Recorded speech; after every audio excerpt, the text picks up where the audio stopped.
요즘에 떠가지고 그것을 조금 보다 보니까 뭐 정신이 없어요.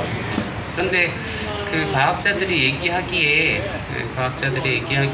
이 차원에 대한 이야기를 하면서 16차원이 이제 이 세계가 그 세상을 구성하는 차원의 개수가 16차원으로 이루어져 있다, 이런 이야기를 하더라고요. 그게 맞는지 모르는지는 저는 과학자가 아니기 때문에 잘 모릅니다.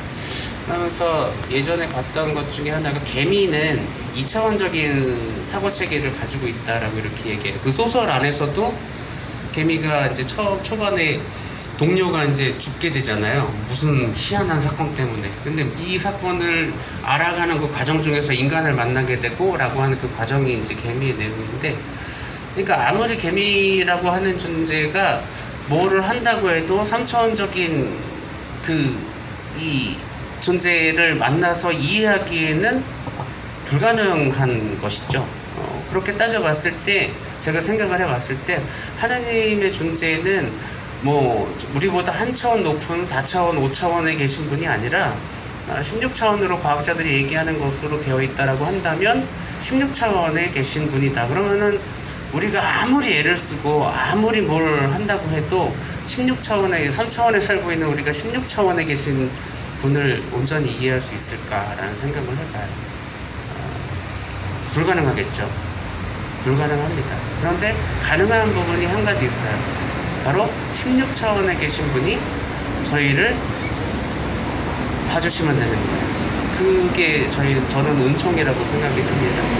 그래서 주님의 은총으로 주님께서 메시지를 늘 예언자를 통해서 남겨주셨지만, 너무 이 거리감이 있는 그 메시지이기 때문에 인간의 언어로 표현을 하기 때문에 그것이 온전히 인간들에게 전해졌을까? 그렇지 않기 때문에 엘리야 예언자도 엘리야 시대 때 그 전에 있는 예언자들도 아무리 주님의 뜻을 말씀을 전하긴 했지만 사람들은 그것을 받아들이지가 못했다. 아니면 자기 이익에 의한 어떤 부분적인 으로 주님의 말씀을 이해하지 않았는가라는 생각을 이렇게 해보게 됩니다. 은총으로 가능한 주님과 우리의 소통이, 예수님께서 복음 말씀 속에서 또 이런 말씀을 하셨어요. 세상이 주는 평화와 내가 주는 평화는 같지 않다, 다르다라고 하는 말씀을 하셨습니다. 즉 세상의 평화, 세상이 주는 평화는, 제가 말씀을 드리고 싶은 건 부분적인 평화다라고 하는 것이죠. 주님께서 말씀하신 평화는 보편적인 평화, 누구도 소외되지 않는, 누구나가 다 누릴 수 있는 평화, 보편적인 평화를 이야기하죠. 그런데 세상이 만들어져 있는 이 인간들이 만들어 놓은 질서, 인간들이 세워놓은 질서는 보편적인 평화가 이루어질 수 없는 그런 세상이 아닐까, 부분적인 평화만 이루어지는 세상이다라는 생각이 듭니다.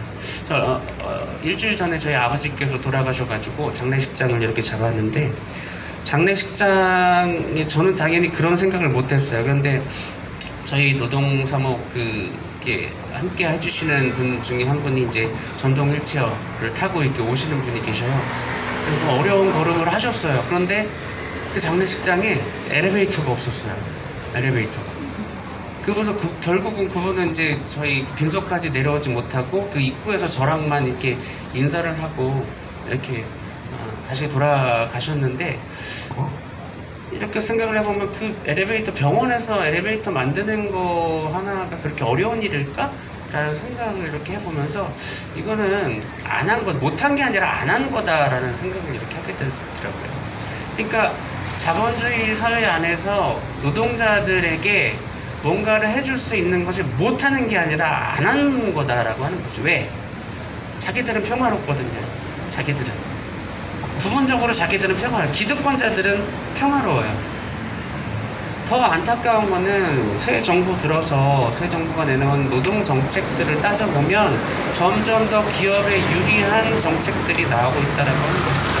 해고를 해도 무방한, 노동시간을 아무리 늘려도 그거에 대한 올바른 임금을 안 줘도 되는 그런 노동정책들이 만들려고 하고 있다라고 하는 것이죠. 그들은 기득권입니다. 부분적으로 그들은 평화로울 거예요. 더 평화로워지겠죠. 지금도 평화로운데 더 평화로울 거다라고 하는 것이죠. 그런 의미에서 보편적인 어떤 평화라든지 보편적인 어떤 사랑이라든지 그런 것들을 원하시는 하느님의 말씀을 실천하는 교회는 늘 가난한 사람들과 함께하고자 현장에서 있습니다.